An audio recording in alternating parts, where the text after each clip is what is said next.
दिल्ली का TFR 1.2 हो गया है। इसका मतलब दिल्ली में बहुत बड़ी संख्या में लोग केवल एक बच्चे पैदा कर रहे हैं। लेकिन इसका दूसरा पहलू भी है, दिल्ली में 10 से 20 बच्चे वाले परिवार भी हैं। आप दिल्ली के ओखला में आइए, जामिया नगर, जाकिर नगर, शाहीन बाग और जामा मस्जिद में आपको 10 से 20 बच्चों वाला परिवार मिलेगा।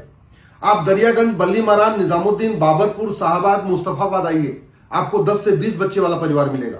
आप महिबालपुर की रंगपुरी पहाड़ी पे जाइए, नरेला जाइए, बवाना जाइए, वहां जेजे कॉलोनी में जाइए, आपको 10 से 20 बच्चे वाला परिवार मिलेगा। आप चौहान बांगड़ में आइए और जहां पे होली के दिन तरुण की हत्या हुई थी उस कॉलोनी में जाके देखिए, 10 से 20 बच्चे वाले परिवार मिलेंगे। अभी गाजियाबाद में जहां पे सूर्या चौहान की हत्या हुई है उस कॉलोनी में जाइए, आपको 10 से 20 बच्चे परिवार मिलेंगे।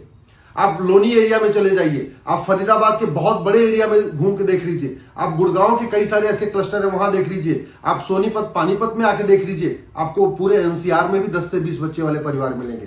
तो ये कड़वी सच्चाई है कि दिल्ली का TFR 2 से कम हुआ है, लेकिन वो किसके कारण हुआ है इसको आपको समझना है तो दिल्ली के अलग अलग एरिया में जाना पड़ेगा। सच्चाई यह है कि दिल्ली की डेमोग्राफी बहुत तेजी के साथ बदल रही है, दिल्ली में जनसंख्या असंतुलन हो रहा है। इसलिए मैं सरकार से निवेदन कर रहा हूं, तत्काल हम दो हमारे दो कानून बनाइए। हम दो हमारे दो नहीं तो हम दो हमारे 3 कानून बनाइए, क्योंकि दिल्ली में जहां एक तरफ TFR 1.2 हो गया है, वहीं दिल्ली में बहुत सारे ऐसे एरिया हैं जहां से 10 से 20 बच्चे भी पैदा हो रहे हैं। एक एक पिता के, एक एक माता के 10 से 20 बच्चे पैदा हैं।